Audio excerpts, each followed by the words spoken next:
Hey guys, so today we are here talking about the United States and World War I. Friday afternoon, and I'm here still talking to you because one, I love history that much. Two, I love teaching you that much. So get ready, it's gonna be awesome because I love talking about this era in history. Really just hitting the stuff I really enjoy. Okay. So, World War I, it is all going to start off in Europe. You know, Europe just full of problems. No offense to anyone with all that European heritage. So, we're going to have that there is a series of alliances, both public and private, that are happening in Europe. So you have what's called the Triple Alliance between Germany, Austria, Hungary. They're one empire at this point. Yes, I mean Austria, not Australia. In Italy, they're all together. They're all buddies, right? Then we have the Triple Entente, which is Britain, France, and Russia. And pretty much in 1914, June of 1914, you're going to see the assassination to the Austro-Hungarian Empire is going to be assassinated. He's going to be murdered, right? He's like in his car doing his thing, and boom, he's murdered. And you're going to see that is going to throw the alliances into war because, you know, they agreed to help each other out. And this is going to kick off a whole series of other things that have really been increasing in tensions at this time.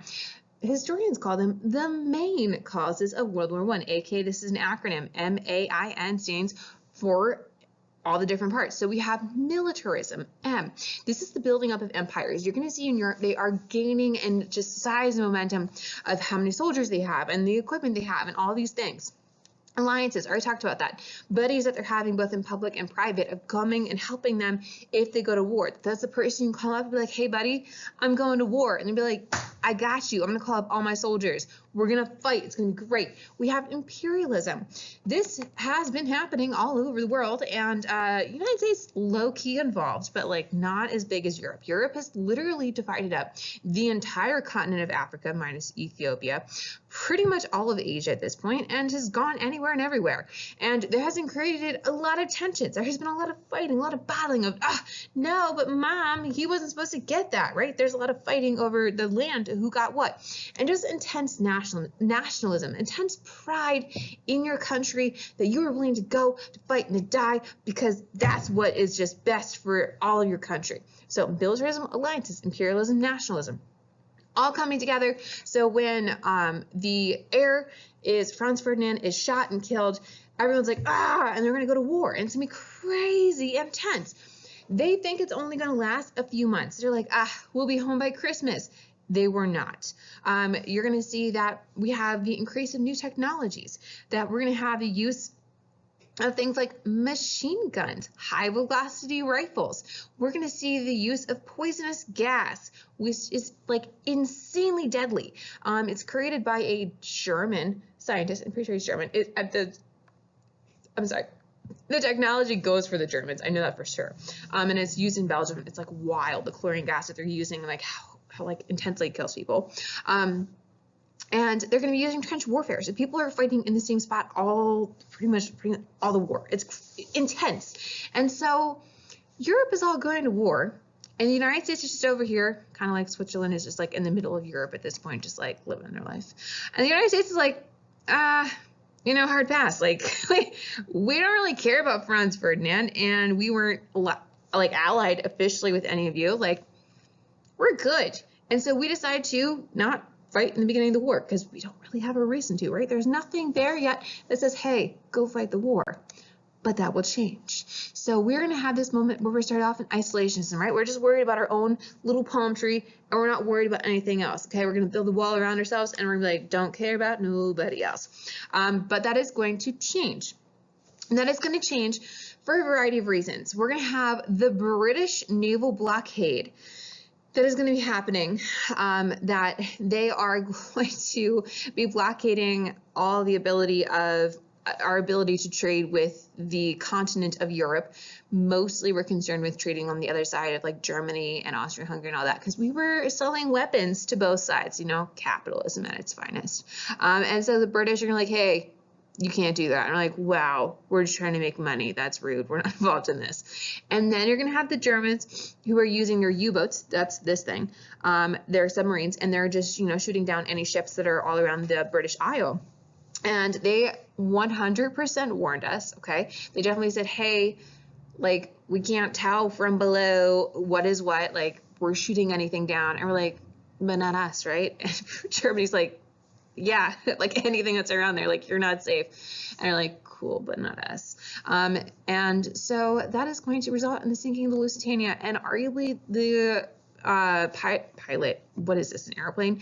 The captain of the Lusitania is going to say, like, warning ahead of time. It's like, hey, there's lots of U-boats around, don't do it. And he does it anyways. And so the Lusitania is going to sink, and that's going to be bad all around. We are also going to have the Russian Revolution. So this is the time when Russia is going to have their revolution. They overthrow their Tsar, aka their king. That's just the weird Russian word for, their figure. And they're going to be turning towards communism / democracy / then a dictatorship. That is Vladimir Lenin, the guy who leads the Russian Revolution. The Russian soldiers literally were fighting like without shoes and stuff. They were so ill-equipped. And so they overthrow their government. Things get wild. Russia just straight leaves the war because they've got bigger fish to fry.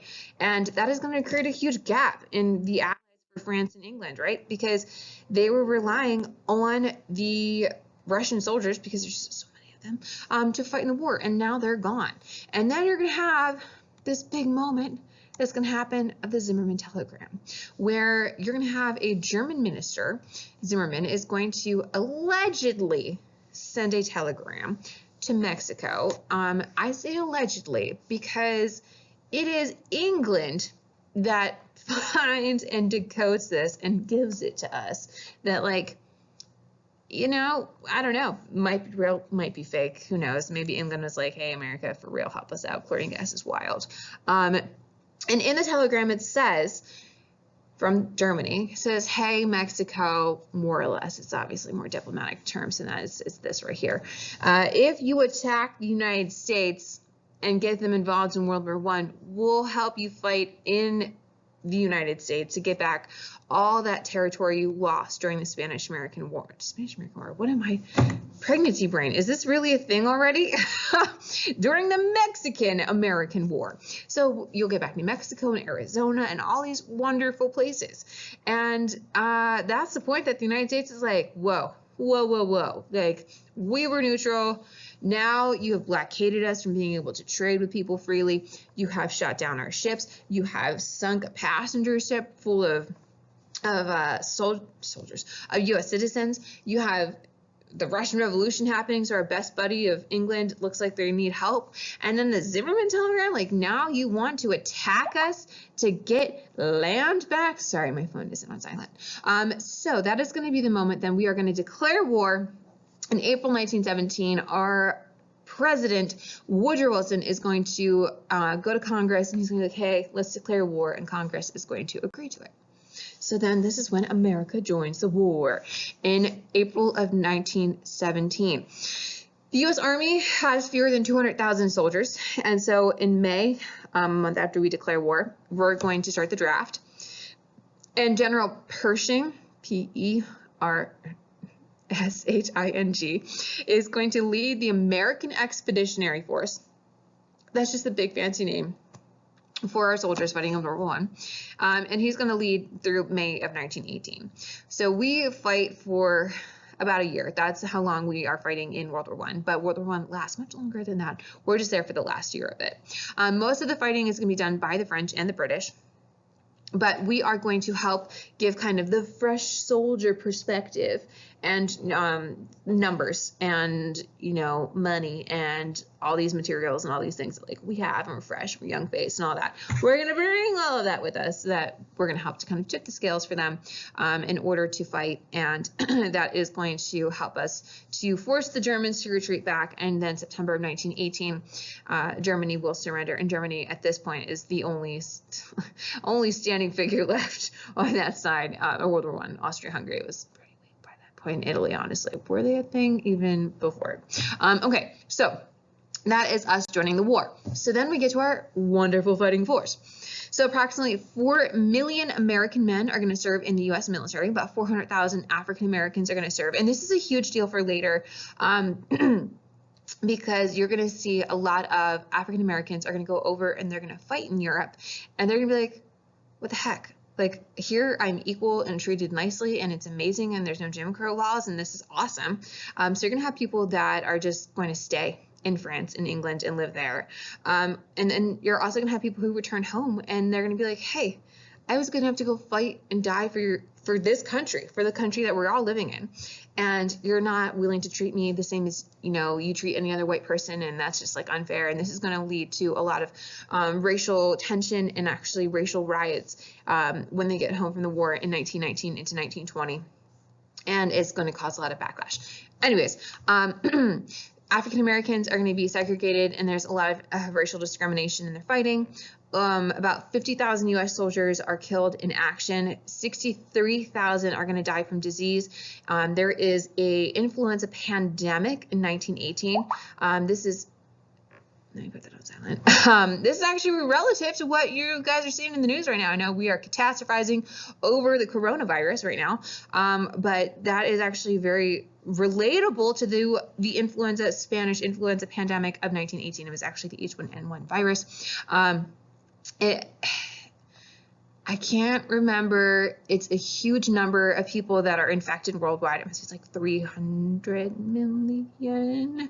It's a lot. A lot of people are infected worldwide because there was no idea of like keeping things where they were, and that actually killed a lot of our soldiers in World War I. But you're going to see World War I that there's 8 million deaths combined between the Allied and Central Powers, which is insane numbers. It had never been seen before. That is because of all of the technology that is in fighting World War I and the longevity of this war. And it's just an absolutely brutal war that makes people very, very reluctant to go and fight again. And that is going to cause a lot of the reluctance when you see Adolf Hitler starting to rise to power in World War II, that France and England didn't want to repeat World War I. They had just, gotten slapped so hard in World War I with so many deaths that they just didn't want to go back and do it again. Just a fun little aside, the soldiers, American soldiers, so the American Expeditionary Force, are also called doughboys. And they're called doughboys, they think, for a variety of reasons, and a lot of it has to do with being dusty.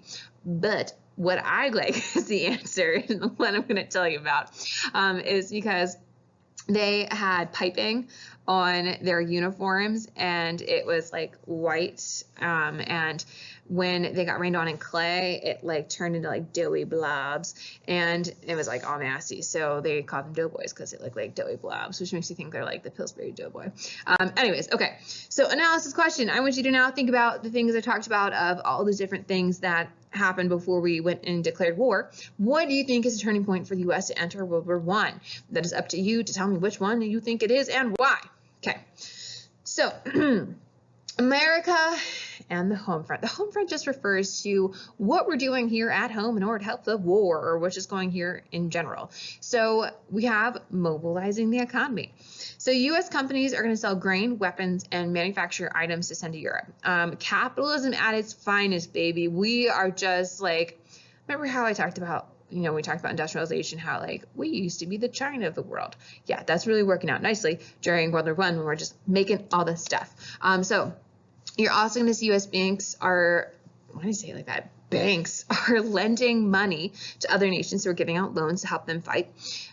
You're also going to see that we are having the War Industries Board that is going to be established to direct military production. So they're going to be telling people what they're going to make and how they're going to make it. That like, hey, you used to make, ladies' shoes. Now you're going to make boots for the soldiers, whatever it might be. So they're directing the economy of what we're making and how we are making it. You're going to see the fuel administration that will be introduced, and they are going to try to limit the use of coal and oil in order to send those things overseas for our soldiers in order to fight. And that is where we see the creation of daylight savings time. Isn't that crazy? So that time period where we fall back and spring ahead in the summer, that was all because we were trying to save coal and oil in World War I, and it just really stuck. You also have the Food Administration. They'll be established, and that's going to encourage people to either limit their food intake or to limit the things that are more like high ticket items that are going to be going to soldiers, things like butter and sugar and meat and that kind of stuff, and trying to have gardens and things like that at home and be more self-sufficient, independent at home. You're going to have the National War Labor Board that is going to be established, 8-hour workday for workers. and time and a half and overpay and things like that. They're trying to come between labor unions and management, trying to make sure everything's good so that no one goes on strike during the war in order to organize the war effort fully and completely. We're going to have this whole idea of national unity. So Woodrow Wilson is going to think it's necessary to suppress dissent because there are people who are going to be in the United States that are going to be opposed to war for a variety of reasons. I know in history we like to think, oh, everyone was on the same page and agreed about everything, but that is not the case, okay? There are people who disagreed over the war just because they're like, war is wrong. There's some people who disagree over the war because they're like, hey, we just got involved in the war because of money. That was the whole reason that, like, we were trying to trade with both sides. It got caught up with us and it didn't look so good, and now we're here. So people are very critical of the war. You're going to have the Committee on Public Information that will be led by George Creel, and this is going to be a propaganda agency to educate people about democracy and assimilating immigrants, and they are going to also having the Uncle Sam I Want You campaign, getting people to enlist in the war and to go fight. You're also going to see the American Protective League that is going to send spies in order to spy on Americans who are doing un-American activities and things like that. You're going to have, more importantly, the thing we're going to talk about a ton in class is the Espionage, oh my gosh, I cannot talk, Espionage Act and Sedition Act. And they are going to pretty much say, like, hey, if you are talking bad about the government, the war, whatever, during this time, you are going to go to jail or pay a ton of money, or we can ship you back to your home country if you're an immigrant. And this is going to raise the question, the age-old question of the balance between liberty and order, that we're at a time, especially during war, of high need, right? Like, we need order. Like, we already have our attention focused somewhere else of, like, where does that, balance exist? Where does your First Amendment right begin and end at a time period when we have kind of higher or loftier things to worry about in this moment? Do you still have the right to kind of like, holier than thou right now, or should you save that for later? And that's something we're going to discuss and debate in class. So if you have opinions on that, bring them with you. Okay. Great migrations. So over 400,000 African Americans are going to move from the South to the North for wartime work. So remember how I talked about how we're going to be building all sorts of stuff for Europe and ourselves in order to fight the war. We are going to be doing that in the North because the South is still not really industrialized. And that's going to be African Americans, and that's just also white people from the South as well, but mostly African Americans, because as they're looking for work, they're also going to be looking for perhaps a freer life that is offered in the North. However, when they come North, they're going to find that they still face discrimination and racism in the North. There are still segregated neighborhoods, still Jim Crow laws and all of that. There just isn't, it's not as, I don't know how to put it, as blatant, as like intense as it is in the South. It's still not good. You're also going to have 1917, 1920, about 100,000 Mexicans are going to enter into the United States looking for jobs. Okay, so the women's voting rights during this time. So the National Women's Party, NWP, are going, and the National American Women's Suffrage Association are going to support Wilson's war effort. They're hoping that their patriotism and, helping to fight the war and helping out here at home is going to aid the cause for women's suffrage. Alice Paul, who led the NWP, is going to have a more confrontational approach. This is her right here as well. And she, which this sign gets me every time. Kaiser Wilson. Kaiser was named German leaders. Have you forgotten your sympathy with the poor Germans because they were not self-governed? 20 million American women are not self-governed. They don't have the right to vote. Take the beam out of your own eye. Just like, look at yourself. Like, take a minute. People running past that window. And assess where you really are, because you're really not doing what you speak, okay? So anyways, you're going to see that women are going to help with the war cause. Alice Paul is much more confrontational. She leads all sorts of protests out in the White House if things get really wild, like 1917 wild. Anyways, and you are going to see that 1918, Wilson is going to announce support for a constitutional amendment for women's suffrage as a war measure. It then gets up into the House. and it passes in the 19th Amendment in 1919, just 19s all around, you know, lucky numbers, right? The Senate then is going to pass it, and women are going to have the right to vote, which is so awesome, and then they will vote in 1920. The United States is going to ratify this in August 1920, and you're going to see that many other countries that fought in World War I are also going to grant women the right to vote after World War I, because women, again, as I have iterated every single wartime, they're like, hey, helping out, big moves, look at us, we can do man's work, like, give us the right to vote, and it just doesn't happen. But World War I is the big moment that change finally comes. Okay, so analysis questions. So if you don't have your book with you, guess what? I'm going to summarize the documents for you. The Germans during World War I, the immigrants here in the United States, were not treated well. They faced a lot of discrimination in applying for jobs, in neighborhoods, and how they were treated. And they were called very terrible names and just very not nicely accepted into society, that they were more classified as their German descent rather than the American living that they had going on. And this had a lot of nativist backlash, that whole idea of supporting white Anglo-Saxon American ideas and people that were born in America over anyone else that came here at a later date. And so this is so relatable to other times we talked about how immigrants have been treated in U.S. history, varying times up to this point, when we think about the Irish and we think about the Chinese, and we can even think about our Southern and Eastern European immigrants, how they're treated and how it changes over time. Sorry, people running outside my window. Okay, so we are going to get to the end of the war. Yay, end of the war, so amazing. And we're going to be then faced with the question of, what are we going to do? How are we going to negotiate peace, and how are we going to make it all happen? And you are going to see that Woodrow Wilson, our lovely president, is going to create a statement of principles for peace. And this is going to be called the 14 points. And he outlines them in a speech January 8th, 1918. And pretty much he is all the war aims and all the peace aims and all the things he wants. And these are the ideas he's going to bring to the treaty committees? No, treaty meetings. That's not the word I want either. I can't remember the word I want right now. Anyways, so he brings all these points together. And in these points, they're very idealistic. Okay, he's living in the land of hopefully we can all be great and wonderful. And pretty much in these points, he is going to be talking about all the different things we have learned from various wars, especially World War I, that we should not have secret allies.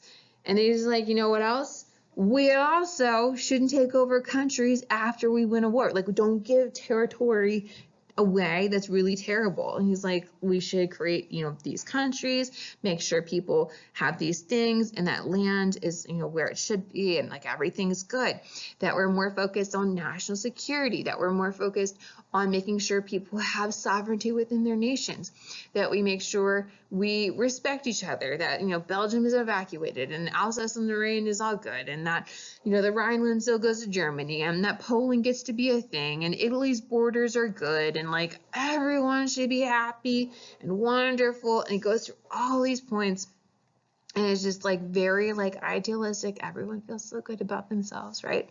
And the last one, his 14th point, talks about an association of nations that should be created to preserve the independence of states or other countries. So pretty much we should have a buddy group that's here to help each other out and talk out our issues before we fight each other, right? We should have some sort of moment of intervention before we pick up weapons to fight one another.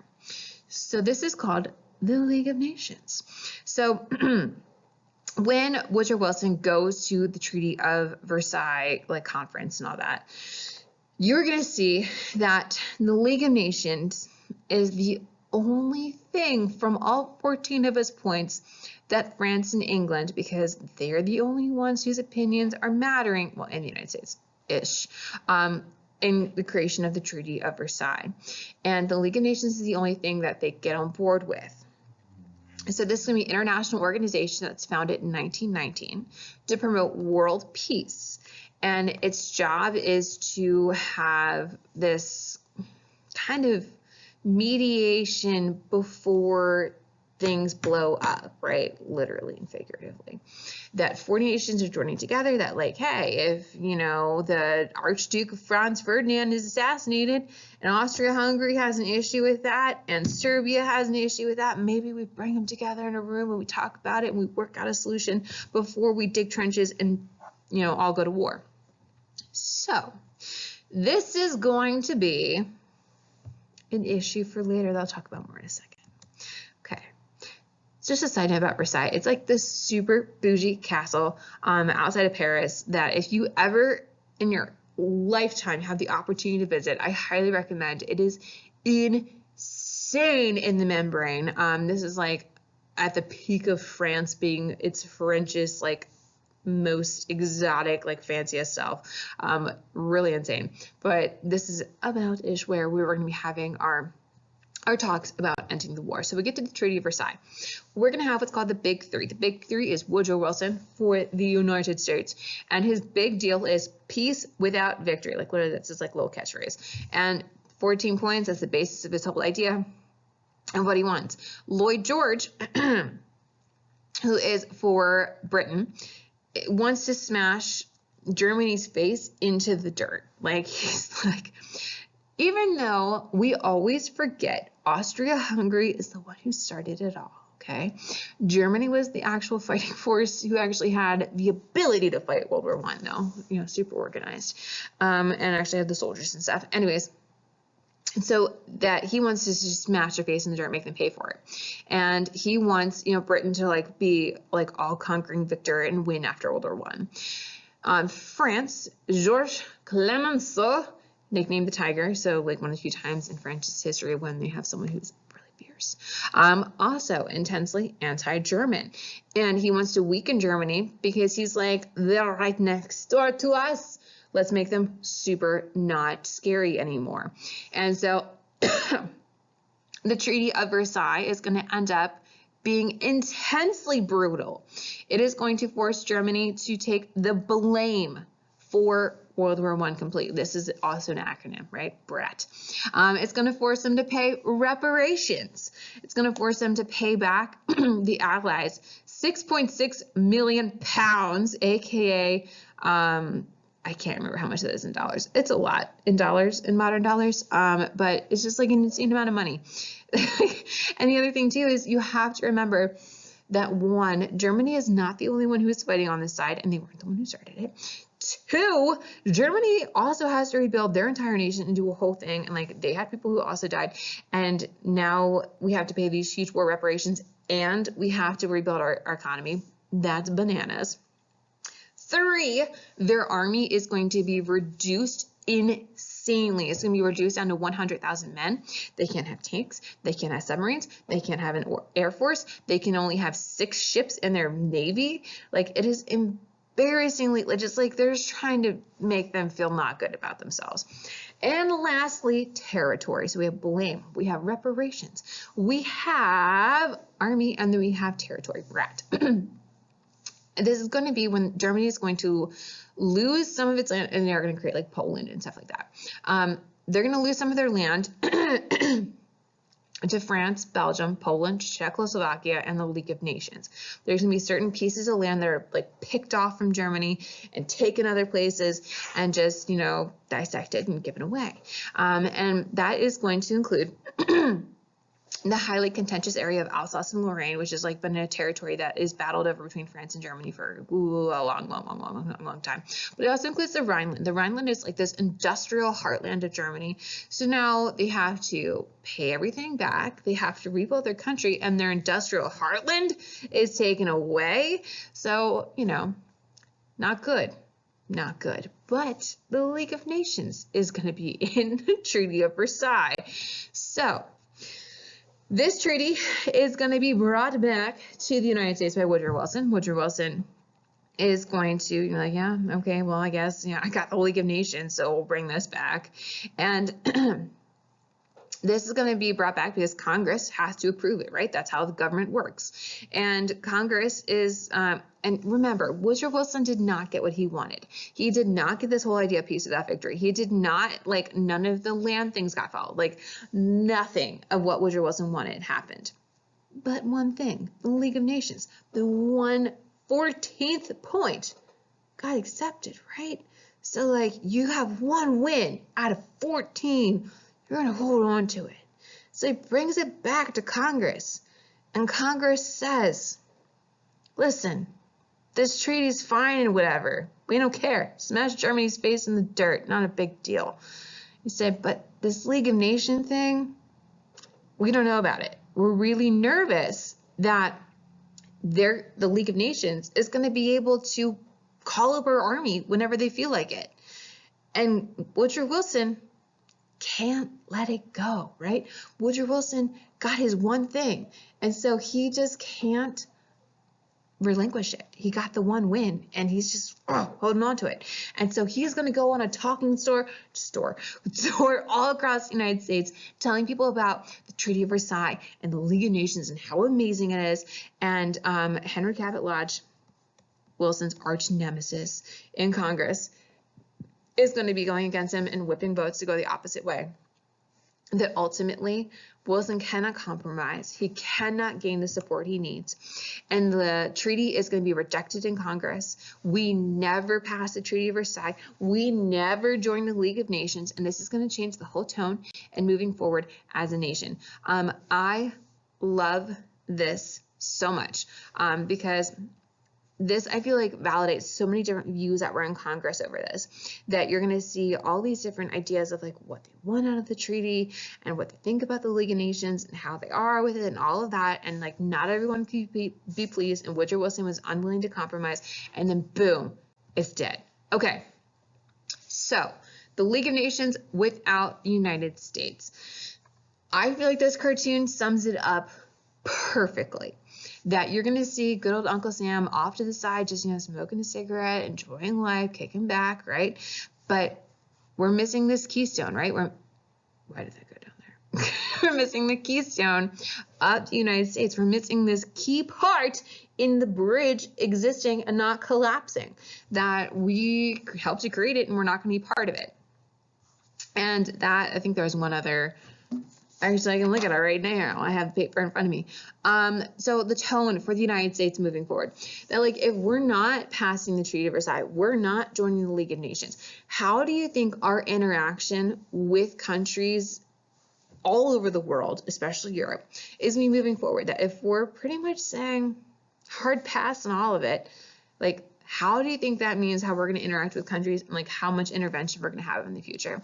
I feel like this map does a really nice job of showing you the different lands that were created after World War I, the different countries that were created, the different lands that was taken away from Germany, and then this is the Rhineland like I was talking about, but it shows you the different like militarized zones by the League of Nations that are trying to exist there to hold Germany back. So those are the different zones that Hitler is going to later invade when we get into the 30s, but that's not for a little while. Okay, so if you have questions, please do not hesitate to come see me before or after school, or to sign up for Key Time right over there, or to post your question at Edmodo / I don't know, YouTube. If someone else might have the same question as you, or to ask it in class because someone else again might have the same question as you. I hope you enjoyed this beautiful lecture, and I didn't scare you too much about how much I just really love history. Enjoy the rest of your day.